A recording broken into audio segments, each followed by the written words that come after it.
E aí, como vocês estão? Meu nome é Rodrigo Chaves, eu sou nutricionista e bacharel em ciência do esporte e umas outras coisas a mais, está escrito aí na descrição do vídeo. E hoje eu vou responder a famosa pergunta do e as proteínas? Que quando você fala que você é vegetariano, descobre que você é vegetariano, a primeira coisa que pergunto é e as proteínas? Então, vamos lá. Primeiro a gente tem que entender o que são proteínas. A proteína em si, ela é uma molécula gigantesca formada por aminoácidos. São 20 aminoácidos que a gente tem. Alguns são essenciais, a gente precisa consumir pela alimentação, e outros não são essenciais, nosso corpo consegue produzir a partir de outras coisas. E alguns são condicionamentos especiais, dependendo da fase que você está, por exemplo, sepse, você pode ter uma necessidade maior de um determinado aminoácido, mas não é o caso. Então, esses aminoácidos são pequenos bloquinhos que vão compor as proteínas em diversas combinações, e as proteínas podem juntar com outras proteínas, pode formar, por exemplo, a hemoglobina do nosso corpo, ela é uma proteína formada por 4 partes, ela é um tetrâmero. Você tem proteínas no seu corpo que são responsáveis por processos enzimáticos, que são hormônios no corpo. A nossa pele é proteína, quase tudo no seu corpo é proteína. Não pense em proteína só em músculo, pense em proteína como uma molécula que tem diversas funções no seu corpo. Hormonal, barreira, de metabolização de compostos, estrutural, com certeza. O osso tem uma matriz proteica também, o osso não é só um bloco de cálcio gigantesco, o osso tem uma matriz ali dentro dele. Então, tudo isso é proteína. E qual que é o problema? O problema é, as carnes em si são alimentos com uma alta quantidade de proteína na porção, zero carboidrato, e a quantidade de gordura varia. Mas é um pedaço ali de 100 gramas de carne que vai ter em torno de 30 gramas de proteína.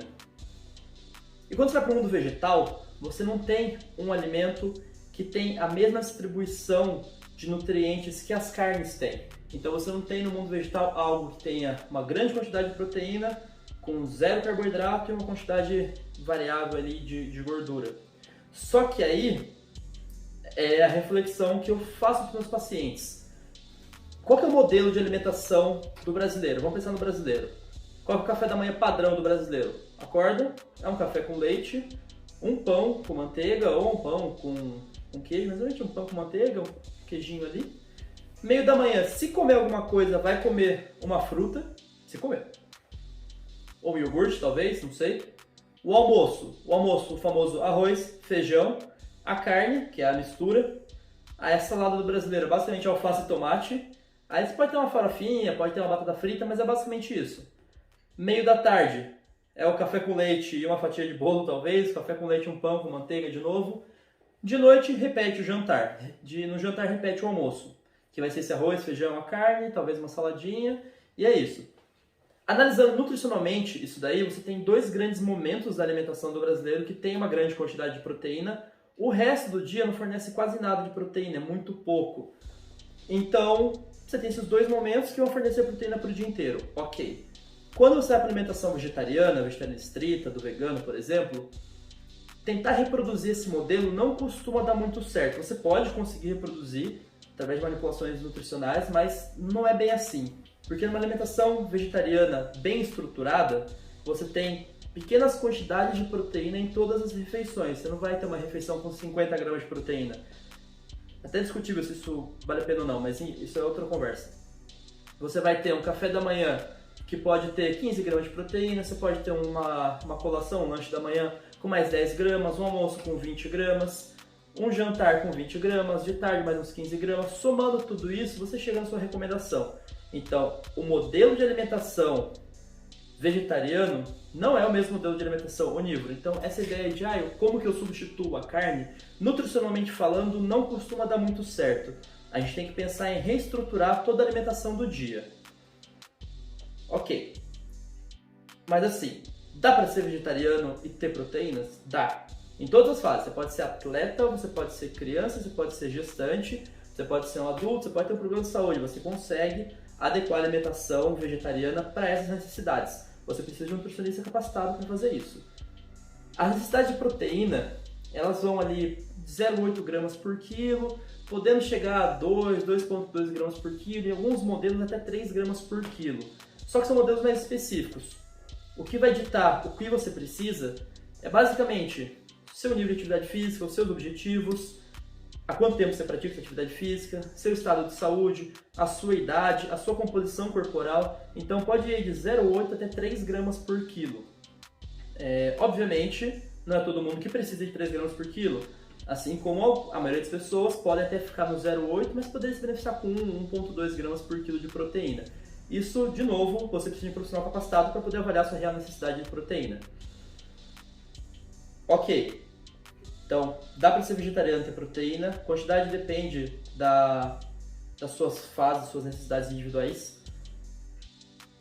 O problema aí que a gente quer reproduzir esse modelo de almoço e jantar com grandes níveis de proteína, mas a gente tem que reestruturar a alimentação vegetariana. Só que aí vem aquele negócio, a proteína vegetal é inferior à proteína animal, porque o valor biológico e...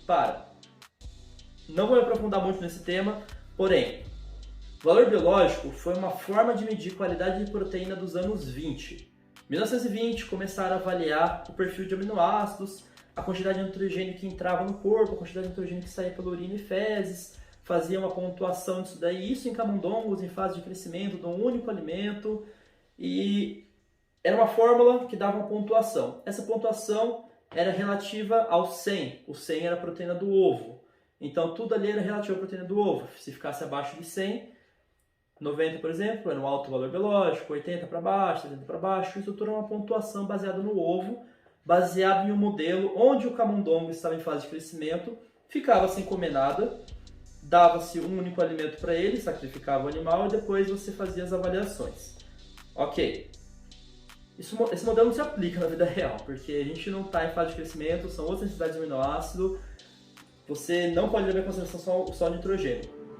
Pensando nisso, 1980, 1990, não lembro exatamente quando, foi proposto uma outra forma de avaliar a qualidade de proteína, o PDCA. O PDCA ele já avaliava as necessidades de aminoácidos de um ser humano, ainda no modelo animal, e via a relação do aminoácido limitante. O aminoácido limitante é, dentre aqueles 20, o que tem menor quantidade. Então, uma proteína com uma quantidade balanceada de todos os aminoácidos tinha um valor de PDCA mais elevado, enquanto a proteína com valor de aminoácido limitante baixo ali, por exemplo, vamos dar exemplo do colágeno. O colágeno ele tem 0 triptofano, então a pontuação do PDCA dele é 0, por causa desse aminoácido limitante. Mas ainda assim, é um modelo animal em fase de crescimento, não se aplica no ser humano e ele reproduz de novo, deixa o animal com fome, dá um único alimento para ele e vê qual vai ser o valor. A não ser que você esteja numa situação de guerra, que você só tem um único alimento para comer, isso não se aplica na sua vida. Em 2013, já veio um outro modelo para avaliar, o DIAS. Com o DIAS, você já consegue montar o valor, essa pontuação de qualidade de proteínas dentro de um prato. Você não avalia mais um único alimento, mas você avalia uma composição de diversos alimentos. Então, nesse modelo, você consegue, por exemplo, o arroz ele tem um aminoácido limitante X, que no feijão ele está alto, porém no feijão ele tem um outro aminoácido limitante Y, que no arroz está alto, por isso que fala que é um casamento perfeito, arroz com feijão, porque o que falta em um tem no outro e eles se completam. Eles separados vão ter uma pontuação baixa, quando juntos eles têm uma pontuação alta pelo perfil de aminoácidos. Então com o dia a gente já consegue avaliar uma combinação de alimentos que é muito mais próximo do que a gente faz no dia a dia. Porém, ainda é no modelo animal, existem limitações que não compensa entrar aqui. O que a gente tem hoje?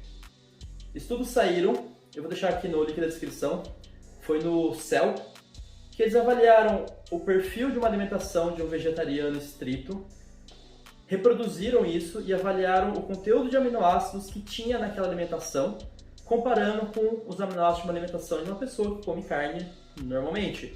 E viram que os aminoácidos são iguais, a quantidade de aminoácidos era igual. O que mudava era a quantidade total de aminoácidos, o total de proteína no dia. Os vegetarianos consumiam menos proteína do que os onívoros. Ok, a gente tem estudos hoje que, igualizando essa quantidade de proteína da dieta, então o onívoro consumindo 1,6 gramas e o vegetariano consumindo 1,6 gramas de diversos alimentos quantificados, tudo perfeito, os resultados em relação à massa muscular, perfil de saúde, composição corporal são os mesmos. Ou seja, não adianta ficar avaliando um único alimento isolado. Você tem que avaliar a composição da dieta como um todo. E hoje, com as ferramentas que a gente tem, avaliando a composição da dieta, ela sendo variada, desde que você atinja a quantidade de proteína necessária no seu dia, você vai ter resultados que você procura com aquela sua dieta, sendo onívoro ou sendo vegetariano. Então não importa a fonte da proteína, o que importa é o total de comida e a variedade de alimentos. Então, bom, essa conversa aí de proteína de alto valor biológico deixa para 1920, de proteína vegetal ser pior que proteína animal deixa para um pouco antes aí de 2010, porque hoje o que a gente tem no estado da arte, da qualidade de proteína tanto faz, desde que atinja as quantidades necessárias de diversas fontes. Ok. E quais são as fontes de proteína do vegetariano? As principais fontes são as leguminosas, os feijões. Feijão carioca, feijão preto, feijão branco, lentilha, grão de bico, grão de soja, a ervilha. São boas fontes, misturados ali com um cereal misturado com arroz, com painço, pode ser com quinoa, pode ser com outro cereal, para fazer essa junção dos aminoácidos. Lembrando que ela não precisa estar na mesma refeição, ela tem que estar distribuída ao longo do dia. As castanhas e sementes, amendoim, nozes, semente de girassol, semente de abóbora, colaboram com uma quantidade boa de proteína. Você colocar um pouco ali no lanche da tarde, no café da manhã, jogar em cima da salada, dá uma quantidade 3, 4, 5 gramas dependendo, pode até chegar a 10 gramas de proteína, é ok. Além disso, os derivados de soja são muito bons porque eles têm uma quantidade total de proteína relativamente alta. Então a gente está falando desde o grão da soja até o tofu, tempê, miso. Você tem também a proteína texturizada de soja, que eu já tenho um vídeo aqui no canal sobre ela, dá uma olhada, desmistificando algumas coisas da proteína texturizada de soja, que aumenta bastante essa quantidade de proteína. Então às vezes você está numa dieta onde você precisa de uma quantidade mais elevada de proteína, sem extrapolar tanto caloria, você pode usar os derivados de soja, não tem problema. Outro ponto para as proteínas é a suplementação. Existe suplemento de proteína à base de vegetais. Quando você olha o aminograma, esse conteúdo de aminoácidos dos suplementos hoje no mercado, eles estão muito próximos à proteína do soro do leite, que nos estudos de hipertrofia apresenta os melhores resultados. Então, a indústria conseguiu em si, adicionando um aminoácido que estava faltando, modulando ali a quantidade de aminoácidos, misturando fontes de proteínas vegetais, chegar no aminograma muito bom. Então, assim, o que vai mudar se eu não me engano, as proteínas vegetais, algumas ali variam de 60%, 70% de proteína por porção. O whey protein concentrado está em torno de 80%, 85%, até 90%. Então, você vai usar uma dose um pouquinho maior, mas você vai ter proteína fácil ali. Se você precisar aumentar no lanche da tarde, colocar numa vitamina, fazer a famosa gororoba, né? Que é banana com algum base de amendoim, tahine, joga proteína no meio, joga aveia, faz aquela gororoba assim. São boas sim, você tem proteína do arroz, proteína de ervilha, a proteína da soja ela é barata, você vai ter hoje também alguns blends, umas misturas de proteínas, enfim, só dá uma olhada no mercado você encontra diversos aminoácidos, diversas marcas com diversas fontes de proteína. Então, resumindo aqui, não tente reproduzir o modelo onívoro na alimentação vegetariana, de ter um almoço e um jantar com muita proteína e o resto do dia não. Pensa em reestruturar isso e fornecer proteínas ao longo do dia. Dá para atingir as proteínas que você precisa, não tem problema, a alimentação vegetariana é adequada para todo mundo, desde que bem feita, assim como qualquer outra alimentação. As necessidades variam muito de pessoa para pessoa, podendo ir de 0,8 até 3 gramas por quilo, você tem que ser um profissional que vai avaliar para você. Não adianta ficar dando proteína em excesso, também não gera músculo. Qualidade da proteína. Hoje, sabemos que uma alimentação variada, fornecendo o total de proteína necessário, não importa se ela é de vegetal ou ela é da carne. O importante é atingir o necessário. As fontes: leguminosas, castanhas, semente, soja e derivados, e a suplementação pode ajudar sim. Se você tiver alguma dúvida, comenta aí, se inscreve no canal e me segue no Instagram também, porque lá eu fico postando bastante coisa sobre nutrição. Qualquer coisa, tamo aí, aguarde o próximo vídeo. Tchau, tchau!